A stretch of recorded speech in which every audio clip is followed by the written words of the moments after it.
Good morning all, and welcome to the January webinar from us on the multi-asset funds and our outlook slides for 2025. So usual format for those who've been on the call, this is myself, Anton. I'm the CIO here at 10x Investments, and Eddy, who most of you know, heads up the multi-asset funds. And the format will be the same as previous ones. We're going to go over the pack. We've got a pretty decent pack in terms of number of slides, but Chris and I will get through them in 45 to 50 minutes or so. And then hopefully we can take 10 minutes of questions. You'll see in your screen, there's a Q&A tab at the end. I think what we're keen to do is to go through the pack and then take questions towards the end. So please populate that as we go along with any questions. In terms of the structure, as we did over the last few quarters, we're just going to do a very quick market review, which Chris will do, just talking about what happened throughout the course of 2024. Very briefly, we all know what happened, so we'll keep that relatively short. We're then going to kind of really go into the big themes for 2025, and today those themes are under this theme for us on Goldilocks, all the three bubbles. So I hope you like the creative genius that came from the two of us, but Goldilocks or the three bubbles is what we're going to talk about, and then wrap it up as we always do around the portfolio positioning. So there we go. Chris, I'm going to hand over to you to kind of start off. Thanks, Anton, and good morning, everyone. Thanks for joining. So as we saw with his inauguration last night, Donald Trump is back in the White House. And if we think back to Q4 of last year, really we saw sort of the resurgence of the Trump trade. The reality is we don't really know the extent to which Trump will be implementing certain policies. We saw a number of executive orders out last night already, nor do we know the market impact and the economic impact of those. So I think the thing to think about as we look ahead into 2025 is that the range of possible outcomes are much wider, much kind of fatter tails in the probability of what we can expect. That's probably the only thing that we can know for sure going forward. But if we look back, really in Q4, after about 100 basis points cut in the Fed funds rate, we saw US 10-year treasuries increase by about 100 basis points in the fourth quarter. US economic growth remained pretty resilient. And as you can see on the chart, despite some of the narrative around risks to inflation, really it was real yields that drove much of the US 10-year rally, or the increase in yields at least. And off the back of those increasing real yields, 100 basis points, really we saw a strong dollar. And what's quite interesting here is that the path post-election is following a similar path to what we saw in 2016. So effectively, we rebased the DXY, so the US dollar index, at the election date, which is 0 on this chart. And what you can see is that the dollar strengthened really kind of 5 to 6% in the following sort of 30 days or so. And in 2016, we saw dollar start softening after that initial period. Remains to be seen what we see going forward. But with a stronger dollar, most assets outside of the US really came under significant pressure in the third quarter, barring really US equities. Q4 saw a continuation of a theme really for the whole of the last 2 years, where Magnificent Seven really drove the market, and that narrow leadership is really demonstrated where you can see that those 7 shares turned about 67% over 2024. That really lifted the S&P 500 to deliver about 25% in dollar terms. And if you look at a more well-diversified index like the S&P 500 equal weight, which is still large cap, just more well-diversified outside of that narrow grouping of tech shares, it delivered still quite a pleasing 13%. But I think the key takeaway was if you weren't necessarily invested in US equities in the third quarter, and the fourth quarter more so, most other assets around the world had really that headwind from the stronger US dollar. But I think the key takeaway for 2024, if we look across a wide range of asset classes, was really a great year. We saw pleasing returns to South African growth assets. emerging market equities, US equities, South African bonds even delivering 17, which was a South African equities. So really a pleasing year to be invested in market, really pleasing absolute returns, but really as shown here, and dollar cash that delivered strong returns in the fourth quarter.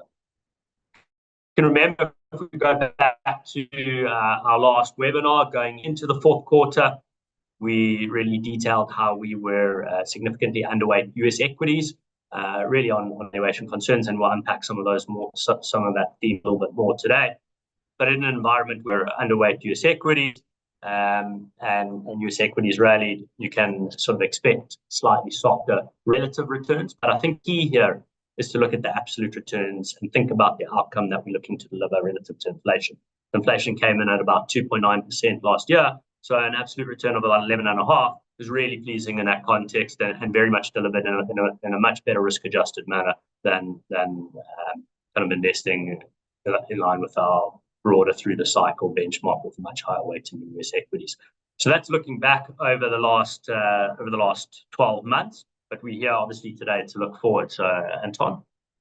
Great. Yeah, there we go. So this kind of theme around 2025 is, I'm sure you are all reading lots of outlook decks where everyone is trying to forecast what's going to happen to the US economy and what, as Chris mentioned, what Trump policies and impact it will have. And as I think most of you know on this call, we don't forecast events. We don't really forecast in particular short term. So kind of 12 months is really a short term type of time horizon from our side. Our process is very much based on a quantitative framework and very much based on real return expectations, as I know you all know on this call. So what we are setting out in terms of 2025 is trying to kind of unpack, in particular, around US markets. I mean, the US equity market is 72% now of global equities. It has a huge impact on what happens globally, and in particular in also in the South African market. So we're going to focus today mostly on the US again, and we're not going to go over what we went into a lot of detail in previous webinars, and we spoke about expected returns. We're going to really kind of unpack really this thesis around Goldilocks. It's relatively well known to, I'm sure, to most of you, but i.e. Goldilocks being a perfect environment for growth assets. And then we're going to put the kind of the opposite side of that and kind of lay out this whole thesis around bubbles. Are we in a bubble? And we've highlighted 3 of them, which we think are particularly important, and really just open it up for debate around how bubbles work, and trying to kind of give some insight as to how we think about, therefore, the risk return in particular around holding in particular US equities. So there we go. Let's unpack the Goldilocks narrative first. And I think the first starting point is really what's happened in the last 4 to 5 years around kind of what we call the kind of the wealth effect in the US. So what you have here on the screen is the net worth from a US perspective of assets, and we kind of map that relative to personal income, so disposable personal income. And you can see that, kind of going back, this is going back to the 40s.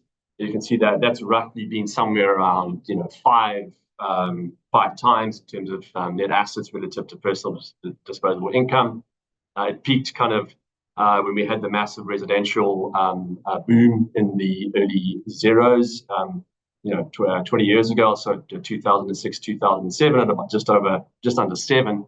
And then really since the financial crisis, as we've seen US equities, just deliver phenomenal returns for investors. You've seen that kind of go up and up, and we're kind of somewhere around that 7.5 to 8 times asset values relative to disposable income. So the reality is that across, and this is very broad, so it is definitely concentrated in terms of the kind of the higher income earners, but across the board in America, you have a big wealth effect, and that wealth effect is really coming through into consumption. Income growth's been decent, but the most important thing really here has been is that you've seen a very, very strong and consistent consumption in the US. And what we've got here is we've got over 3 different time horizons. We've got the 12-month, which is running at 2.9. We've got my eyes are terrible. We've got the 6-month running at 3.2.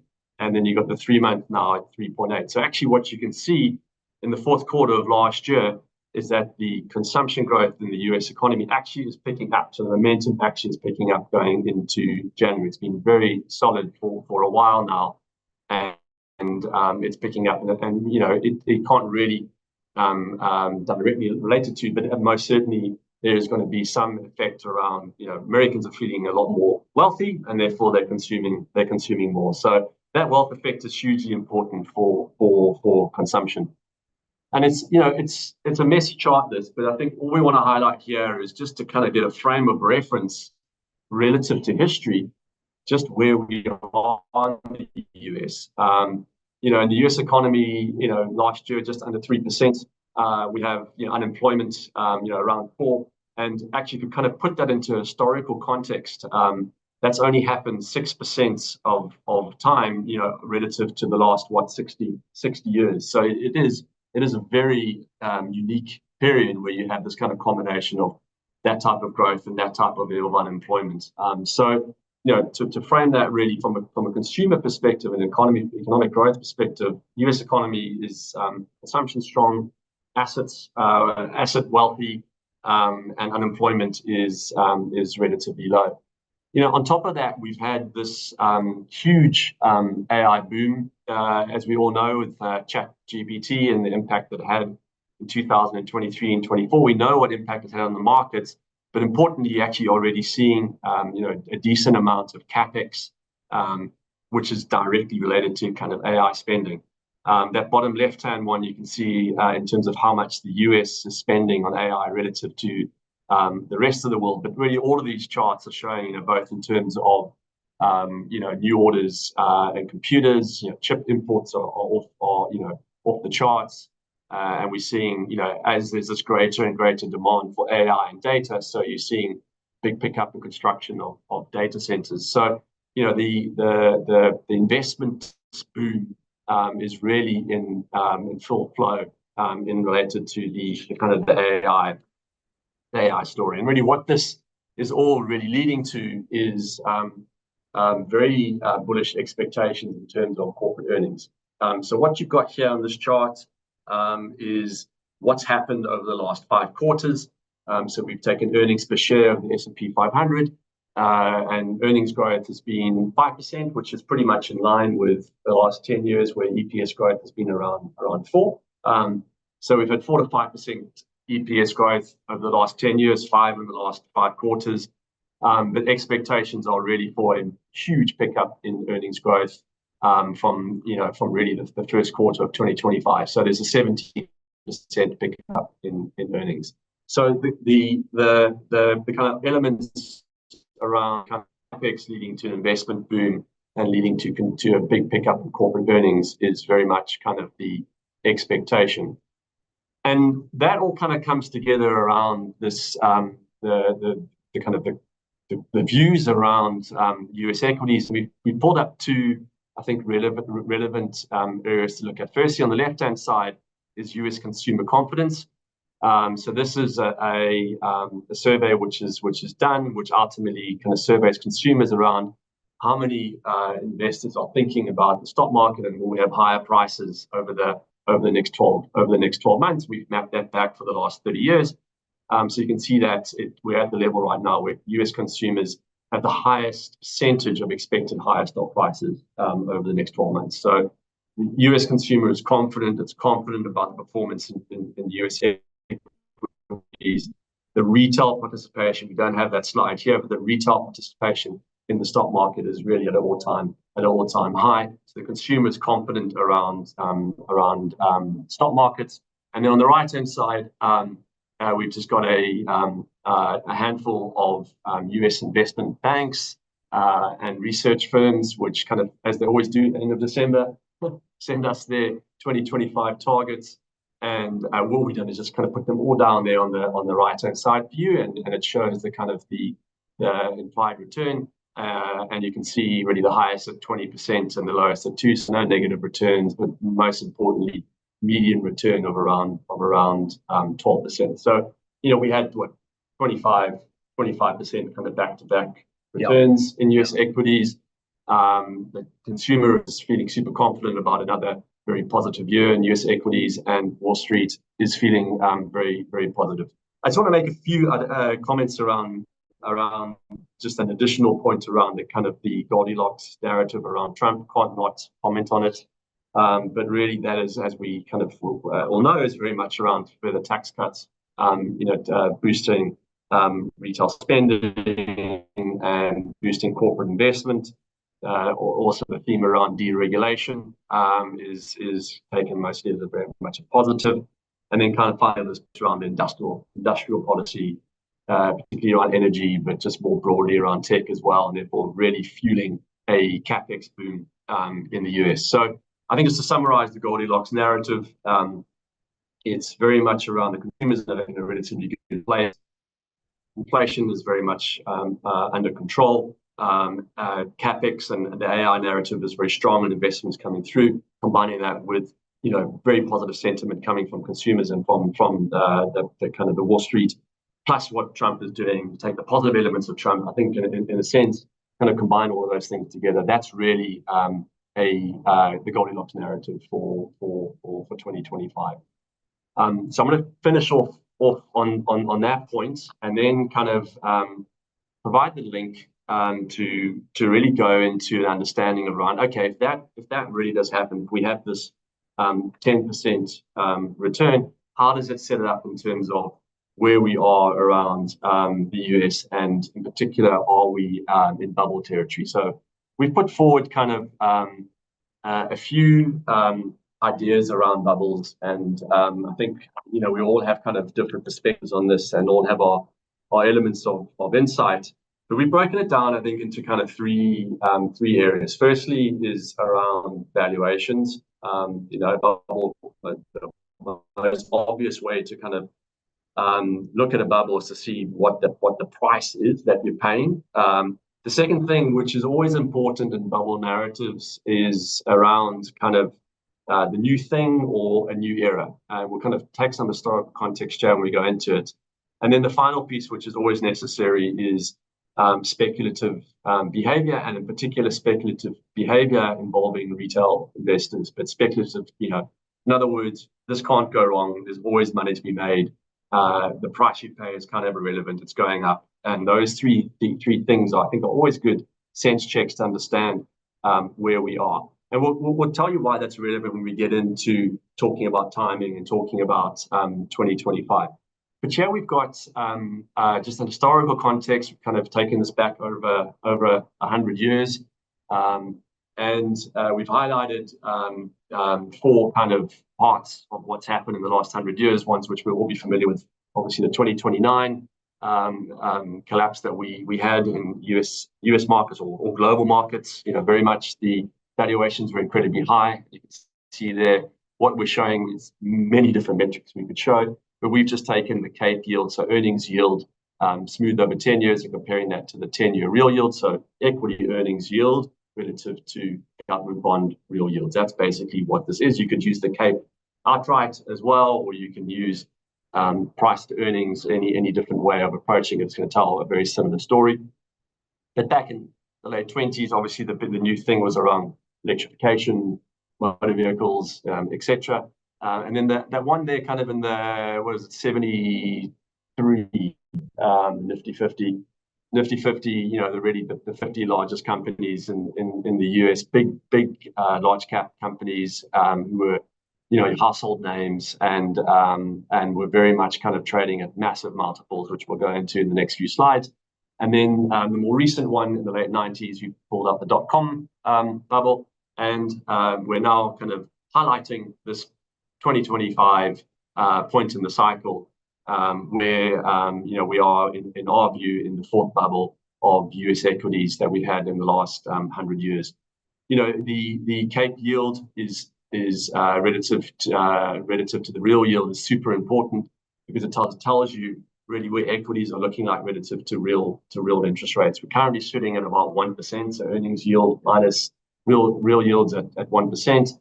Back in the Nifty 50, it was 0.5%, 0.6%. So pretty much where we are. .com, it got negative. It got to -1%. So but really by and large, kind of all of these bubbles kind of reached that point of 0%, where your earnings yield on equities really was the same as your earnings yield on the risk-free assets. So from a valuations perspective, we are either there or close to being there. But kind of when we look at underlying companies, it's kind of quite useful to take that .com and to kind of compare where we are in certain companies relative to the valuation multiple. Yeah, so we are going to unpack that, but I think the one point that I'll add on to this chart is if you just take the CAPE ratio for US equities, we had a similar type valuation level as we were about 3 years ago at the end of 2021. But if you look at this chart, relative to where real interest rates were in 2021, they're about -2. The argument existed that, well, if you're going to invest in fixed income, you are locking in negative real returns. So you kind of more justified to pay almost any price to own equities, because there's a probability, relatively small, but a probability that you'll be able to generate real returns. But that argument doesn't exist now, given like the material sort of once in 20-year interest rate reset that we've been through over the last 2 to 3 years. Yeah, that's my point. So as Anton said, we've kind of just tried to pick out some parallels with the most recent bubble, which is the .com bubble. And I think many people make the point that you can't compare the current environment to 2000, because 2000, there are a whole bunch of non-profitable tech companies. The Mag 7 are really highly cash generative, and they are dominant businesses. So what we've done is we've tried to take two of the really dominant businesses from the 2000s, Microsoft. And the reality is Microsoft kind of went on to become the dominant operating system for work environments, for home environments through the 2000s, through the 2020s. It's the third largest business in the world today. But at the peak in the .com bubble, it was trading on a revenue multiple of about 27 times. Oracle is quite similar at about 25 times. And the poster child in the current environment is certainly NVIDIA, which is trading on similar revenue multiples that we can see at about 29 times price sales. And these are last 12 months. And it's quite interesting when you contrast last 12 months versus forward-looking. So obviously forward-looking, and as we'll unpack in later slides, really looks to extrapolate out growth rates over many years. And what we've seen at previous bubbles is that extrapolation of sort of unbridled growth has often been unwarranted and caused issues. But what's quite interesting here is you can see that those valuations associated to the new thing in the cycle, which is AI, you're really seeing bubble-like valuations across both public and private markets. I mean, here we've just pulled up two of the leading providers of large language models, and many of the big tech companies are shareholders or investing in these startups. And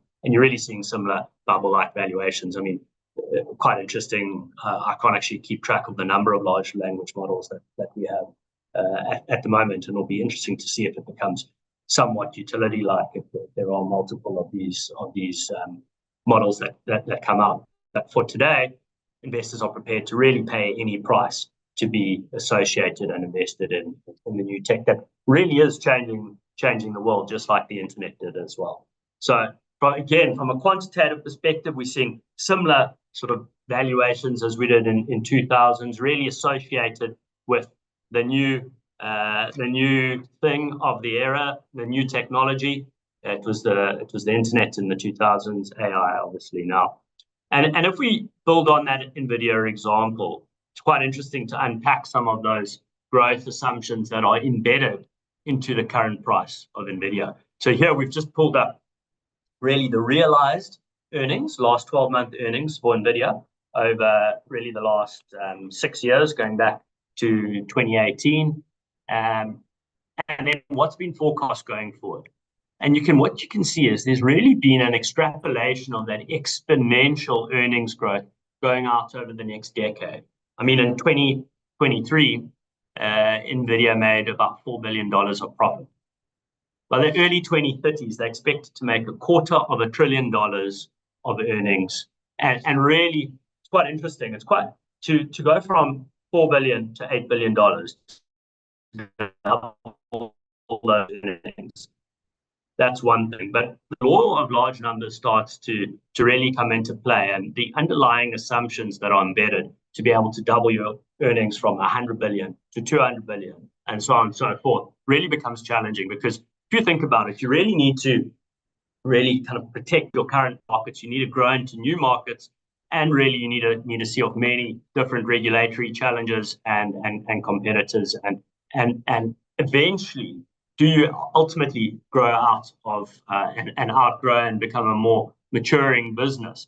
Well, what analyst expectations are saying today is that over the next 10 years, NVIDIA doesn't mature. It just continues to grow at an exponential growth rate.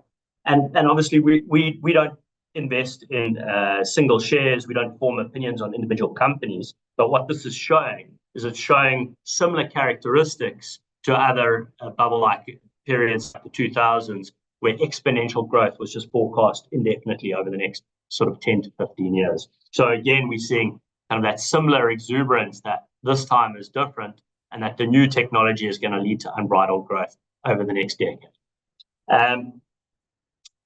And when you're using valuations, it really comes down to unpacking the maths around it. It's not really making a call or a view around whether the underlying businesses will be successful over the next decade. I think a great example to use there, I've already touched on it, was Microsoft. Its price earnings ratio in the dot-com peak topped out at about 87 times. And if you actually unpack what is implied by that price earnings ratio, it's really saying that it's going to take 87 years to earn back the current market cap. And when you think about it through that lens, you're making incredible assumptions, because we've seen how much change is going to happen over the last 87 years. And despite Microsoft's dominance through the 2000s, through the 2010s, it took 14 years for investors to get back to the peak in terms of that share price. So from 2000, following 65% sell-off from peak to trough, it took 14 years to really recover. And that is really what we're talking about in terms of a lost decade, when the price that you pay today really creates a significant headwind for returns and earnings, combination really of earnings and multiple derating going out over the next 10 years. So what we've done is we've kind of taken those large, these are really the sort of, these were four businesses in the dot-com era that were in the 10 largest shares in the US. So these aren't those unprofitable tech businesses. They were real large businesses that had significant operations, and many of them went on to really dominate. And just really contrast that to the dominant businesses of today. And you can see some are over, some are under, but roughly we had relatively similar challenging heady valuations on a price earnings basis. And really, who knows what happens over the next 12 months? But if you stretch your time horizon out over the next 5 years, the price you pay today, despite how successful the underlying business is, becomes a challenge for investors. And despite the company being great, could potentially be a poor investment going forward. So we're focusing on the Magnificent Seven shares. We all know, and we've spent a number of different webinars going over how US equities have become significantly concentrated. If you take the 10 largest shares in the S&P 500 at the end of December, it was just under 40% of the market cap. And really, whilst the bubble exists within kind of tech and AI businesses, given their weighting in the overall S&P 500, that means that S&P 500 market cap equity exposure is being pushed into bubble-like territory, as evidenced by the Cape earnings yield chart that Anton spoke to. But quite interestingly, if you sort of unpack and you look at a number of different measures, it's really only been in stock market concentration and R&D expense, where these businesses have some sort of parallels. On all other metrics, whether that's free cash flow, operating income, sales, employees, what you can see is that the value associated with these companies significantly surpasses really their impact on the outright economic impact and economic concentration on the underlying metrics. So it is the bubble might be concentrated in those tech shares and AI-related businesses, but given how that sector has completely dominated the S&P 500, even more challenge from those regulations. So I think the relevance around this chart, I love this chart because it actually goes back to just after I started my career. It tells me how old I am, but it's kind of in the late 90s, and I think it's quite relevant to as we sit here in January 2025, because it sets out kind of, are we really now in January 1999, or are we going into January 2000 in terms of a parallel? But we've got this further back, but this is taking the CAPE at the end of December 2024, and then we've plotted the CAPE ratio from Jan 1998 all the way through to November 2001, and you can see that it peaked at the end of December 1999 at about 44. So at 37 there was still a significant rally from the end of 98 to the end of 99, and the market topped out kind of 3 months after the end of that kind of CAPE peak. So I think what's important about this is to say that really when it comes to valuations and elevated valuations, it is impossible to call when a market is going to turn. And from our perspective, we're humble enough to know that we're not traders, we're not forecasters, and we definitely are not in the business of timing markets. And it's kind of the point we kind of want to put forward here in this chart is that kind of Goldilocks narrative could absolutely play out in 2025, and with that, so we could see this incredibly expensive market, that excess yield I mentioned of just under 1% becoming zero or becoming negative. So what we're really pointing out here is that markets can be expensive, and as we all know, they can continue to be expensive. So the .com comparison is super relevant. Every single market is different, but there are lots of lessons that we can absolutely learn from history. And ultimately, it tells us nothing about what's going to happen over the next 3, 6, 12 months. But our process really tells us, importantly, it's a main driver of what our long-term real return expectations are. The one thing which is irrelevant is that we definitely are seeing some interesting things happen, which are always quite humorous, and that's really the death of the bears. You really need to see not only the bulls being super vocal, but you need to see prominent bears either capitulate or get fired, sadly. But we definitely saw that in the last few months of last year. There's one researcher called David Rosenberg who I'm not too sure how many of you follow him, but it's a person that is very articulate, very good economist. He was kind of one of the few who was vocal in the subprime crisis around the US, around the issues there.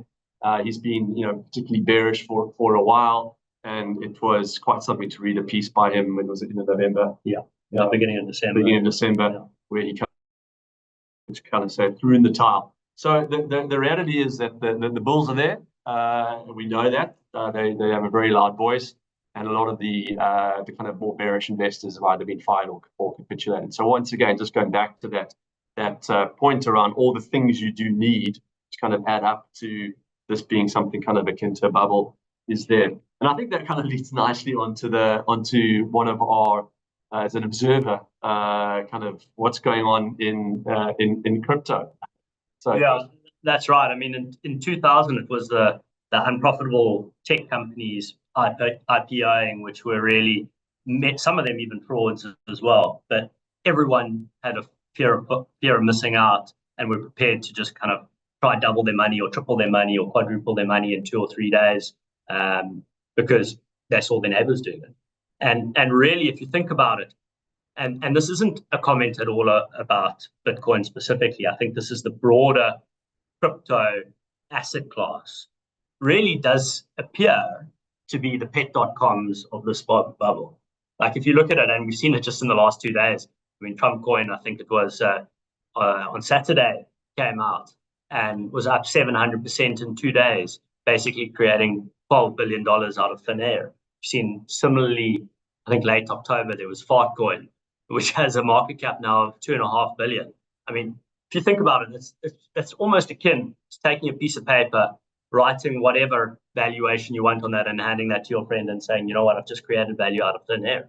So there really is the speculative excess, this frenzy of people who are really trying to make a quick buck here, and it talks very much to that greater fool theory, where the value is really in the eye of the beholder and what someone else is prepared to pay. But really, this is really the epicenter of excess speculation. And we've also seen a lot of leverage embedded. You might kind of be familiar with a company called MicroStrategy, which is really, if you think about it, a closed-ended Bitcoin fund.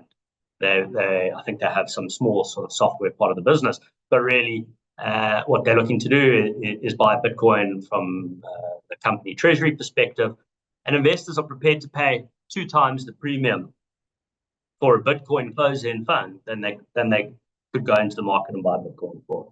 And what you're seeing is embedded in that significant single stock leveraged ETFs on MicroStrategy. I think have garnered about $10 billion in the last couple of months, and you really are seeing retail participation in this sort of speculative part of the market coming to the fore. And if we go back to really the characteristics that Anton was talking about, this certainly appears like it ticks the box for that excess speculation and leverage and retail participation. It's quite interesting if you look at the overall crypto market here. It's running just under $4 trillion. So it's not a small part of some esoteric market anymore. It's the size, and going back to ultimately the wealth effect and how much of households and individuals and people's money is invested in this asset class. For comparative purposes, I mean, $4 trillion is pretty much the size of the German economy, which is the 4th largest economy in the world. Represents this asset class. So we've seen significant volatility on the way up, but as you can see, if you look at the market cap historically, significant volatility on the way up has led to significant volatility on the way down as well. So there obviously are concerns that if this bubble in crypto had to pop, well, it potentially creates again headwinds to household balance sheets going forward, very much in the retail part of the market rather than the institutional part. So what we're trying to do with this chart is really say, I think many people are asking the question, 23 and 24 were the 2 years that the US recession actually didn't arrive, and concerns around the stock market and what the stock market will do given elevated valuations if the economy had to go into recession.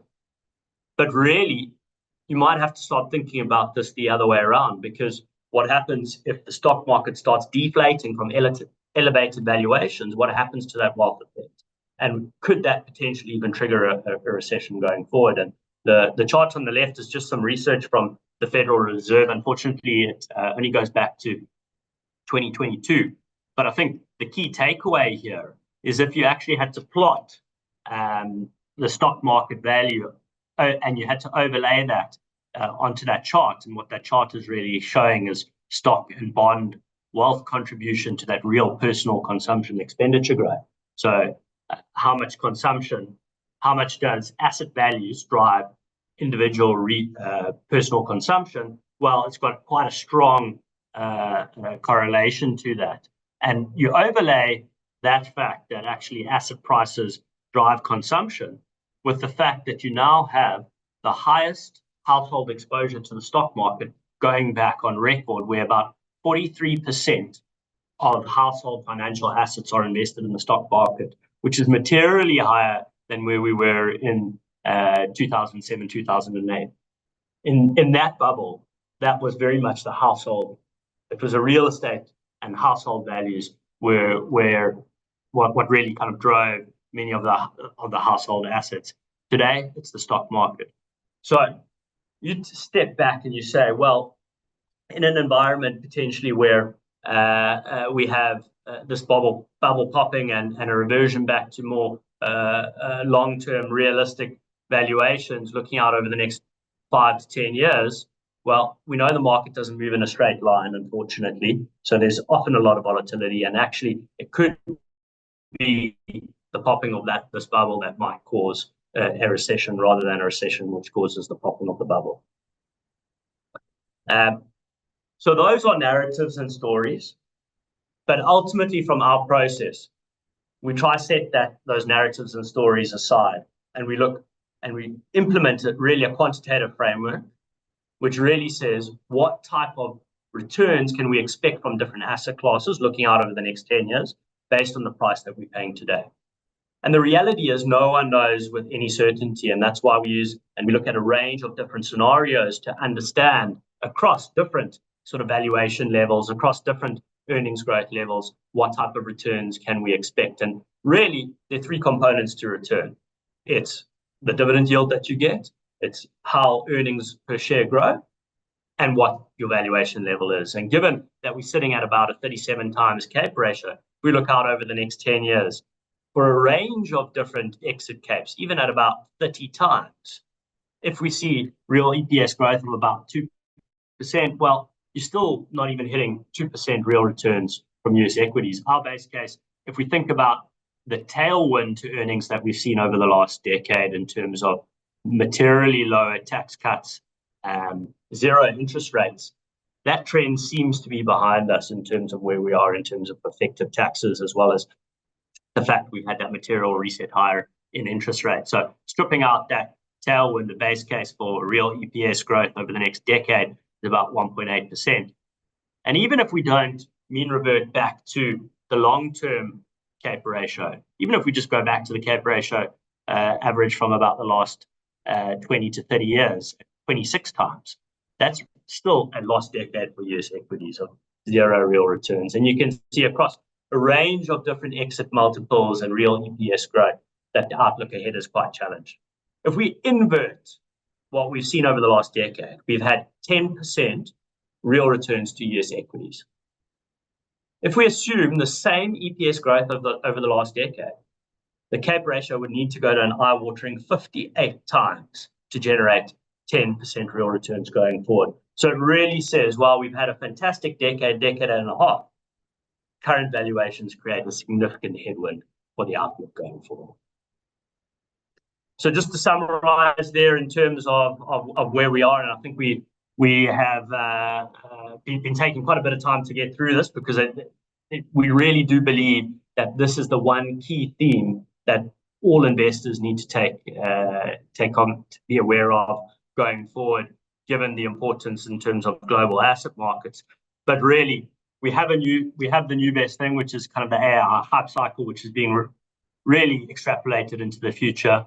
CAPE ratios at the 96th percentile, so tick for excessive valuation. And really, sort of the broader crypto market really talks to excessive speculation and leverage. So really, from our perspective, all those 3 markers of a bubble has been really ticked.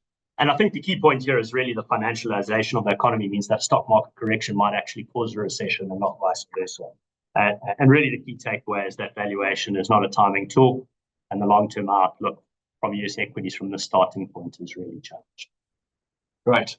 I'll ask Chris to try and keep the time, but he's notoriously bad at it. And there are some questions coming through, so please keep them coming. And so I want to make sure that we wrap up and make sure we have at least 5 to 10 minutes on questions. So I'm going to do this final one relatively quick. This is around what's happening with US debt, US government debt. And I think you'll all be familiar with what's happened really since the financial crisis and what's particularly happened since COVID. But really, US debt has doubled since the GFC, and you can see really this is our forecast. This is the CBO, which is US government organization, kind of sees that getting to, assuming Trump extends tax cuts, to 160% of GDP. I think we're 74 here, 74% in South Africa, roughly, right? Yeah. So yeah, that's a context. This is becoming Japan in terms of their debt size. And then just most importantly, it's around this kind of issue around the deficit. The US has been running since COVID, significant deficit in COVID, but continued running those deficits of around 7%. We've never run a 7% deficit in the US outside of a recession. We're currently around 6.7. And you can see here in this chart that the big thing that's coming through is now, that's the lighter blue one, is the kind of the net interest outlays. So the portion of interest that's being paid by the US is getting incredibly high. I want to skip through this quite quickly, Chris. I think the important thing we want to talk about is the so what here. Is why is this relevant? Because it's been growing for a while. Not trying to pick the top of when the debt to GDP kind of turned around in the US. The reason why it's relevant is really very much around issuance. So why don't we cover issuance, and then finally kind of relevant in terms of what it means for equities.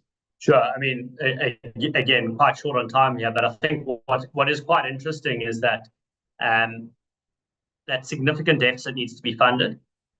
Typically, what that means is a lot more issuance into the market. And what's quite interesting is that over the last year, it's the first time outside of a recession that government funding has been really supported through T-bill issuance, which has meant that there's been a lot less supply of duration into the market, and that's helped keep a lid on rates ultimately. That can't go on indefinitely, and ultimately we're going to have to see an extension of really the term of government debt, because really over the next 2 years, 45% of US debt needs to be rolled over, because it's all become much more short-term concentrated in the T-bill market. I mean, there's $10 trillion that needs to be refinanced next year. So if we see a normalization of the profile, one can expect significant more supply coming onto the market. And really that's what we've seen kind of providing an underpin for higher rates around the concern of increased supply over the last couple of months. Certainly with the US 10-year, I think it's about 4.5 this morning, but was really pushing on closer to 5% a couple of weeks ago. Do you want to wrap up? Yeah. So I think that's kind of the why is this relevant, is that in the end it's we live in a relative world, is that equities are kind of seen relative to what the risk-free rate kind of approaching 5 compared to what it was pre-COVID, or closer to kind of 2%.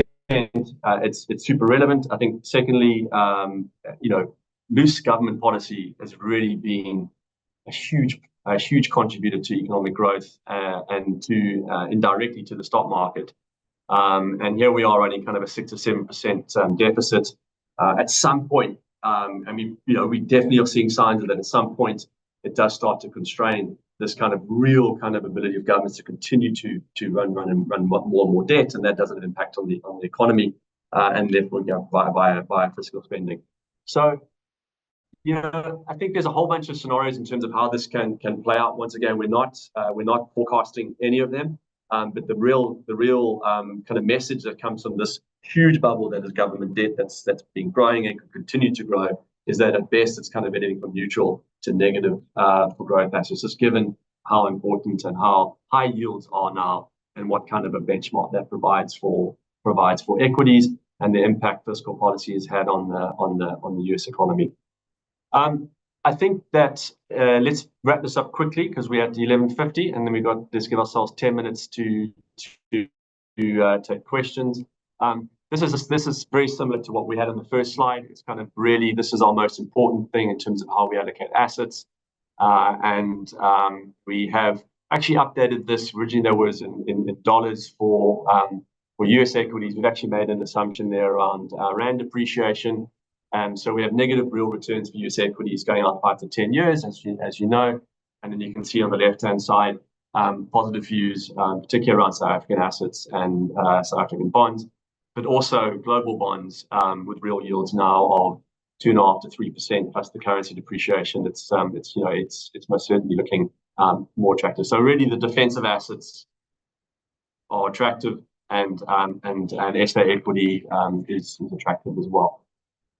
And that really kind of leads to the final slide on positioning. So I'm going to leave that there in front of you while the positioning, we're not traders, we're not moving this around very quickly. It's similar to what Chris set out when we looked at the Q4 outlook. So I'm going to take some of the questions here. Thank you for sending them through, and please continue to send them. So I guess the first one, which is it's a great question, is if not the US, then where do investors look?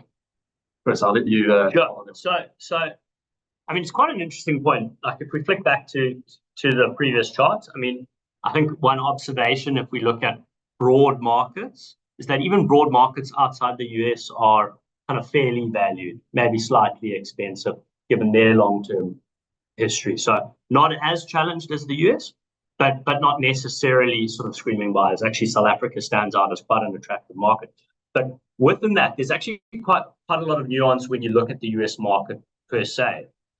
Quite interestingly, if you look at the broad market cap, so S&P 500, its CAPE ratio over the last 10 years has gone from 21 times to 37 times. S&P 500 equal weight, its CAPE ratio has gone from 21 times, and it's still at 21 times now. There's really been no valuation expansion driving those returns. And interestingly, and this is what I find really fascinating, is that the equal weight has actually delivered higher EPS growth over the last 10 years.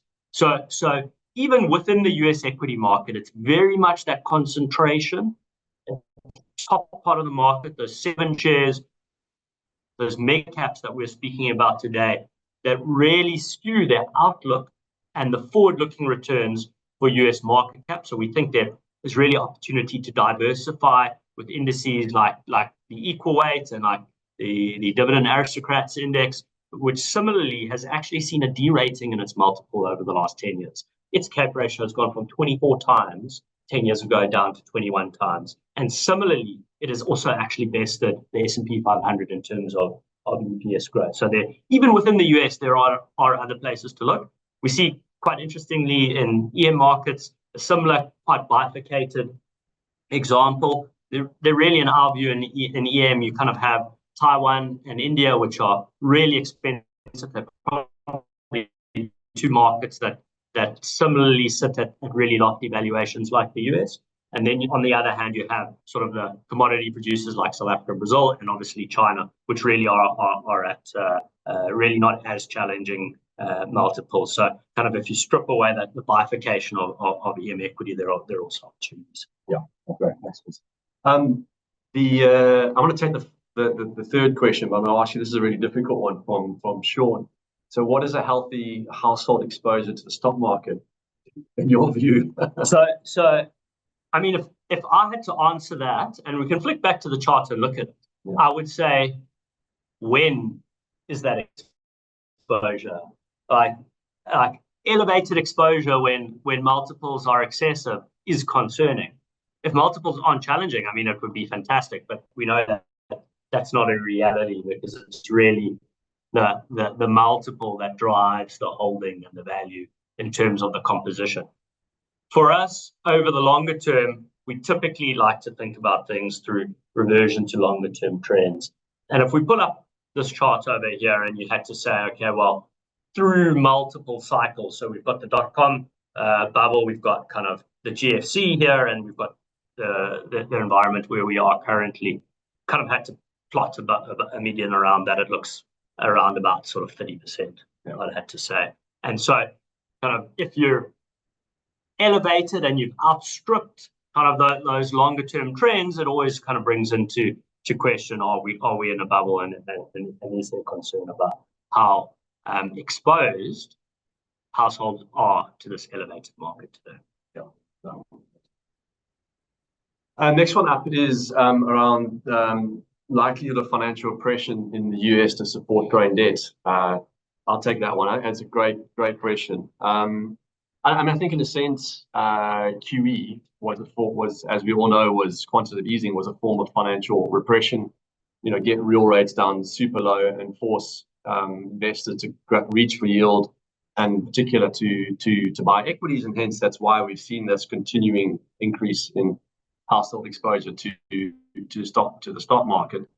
So the question is, does that happen again, or is there some form of different financial repression? I think back in the 50s, that financial repression played out in terms of kind of a cap on government bond yields and yield curve control, which is kind of what we've seen in Japan, and inflation kind of running higher than that, and it effectively inflated their way out of debt. In a sense, there has to be some version of that long term, because the role of government in terms of fiscal spending is super important. Once you've kind of created that impact on the economy, it's very difficult to reverse it once you're running massive negative structural deficits. As we've seen in economies like Japan, you really are in a trap which you can't reverse. I mean, the US has run one government debt surplus in 25 years, in 2000. So in a sense that they're eventually, when we do have the cycle turning, which we have no crystal ball around that, and we go into the next recession, could be next year after, who knows. But once you go into a recession, when you're running a deficit of 6%, naturally that deficit goes to 10 because your tax receipts decrease, your social benefits increase. So we go from 6 to 10. They have to fund that, and there'll be some form of financial repression around that. In all likelihood, something similar to what we saw with quantitative easing. So I think that in summary, answer to the question, I think is a high likelihood of financial repression when we get to the next recession. Who knows when that will be. And one would expect that looks like negative real rates. So where we're sitting today with US real yields at 2.5%, we think that especially given the challenging outlook for US equities, and kind of thinking through those longer term structural concerns like you've articulated now, at 2.5% real yields are really attractive. Yeah. That's great. I think just to summarize, Chris, let's try and do it. I think this webinar, we've thrown a lot more kind of at you in terms of just ideas around where we are, and in particular trying to unpack this idea of, are we in a bubble, and if we are, how does this play out? I think I just want to kind of emphasize, to finish up, that from our perspective, really to simplify it, is that we look at in particular the US equity on a long-term basis, valuations-based approach with a real return negative outlook, and there's, however, on the other side, there's a high probability, what that number is, of a Goldilocks playing out and another strong year in US equities, but you really are kind of fiddling at the top of the bubble. You're kind of like it is that point in the cycle where it is very dangerous for an asset class which is incredibly overvalued. So we don't forecast that time horizon. We just want to give you a sense around that if really US equities continue to power on in the course of 2025, just given our long-term view here, is that ultimately that will play out in the portfolio. But we really are investing for retirement savings, for long-term savings in this portfolio. And in terms of that CPI plus 5.5% objective, US equities really have a very small part to play in the portfolio, just given that kind of longer-term real return expectation. So thank you very much for your time. If any questions afterwards, please send them through. All the best for what's going to be another interesting year in markets. Thank you.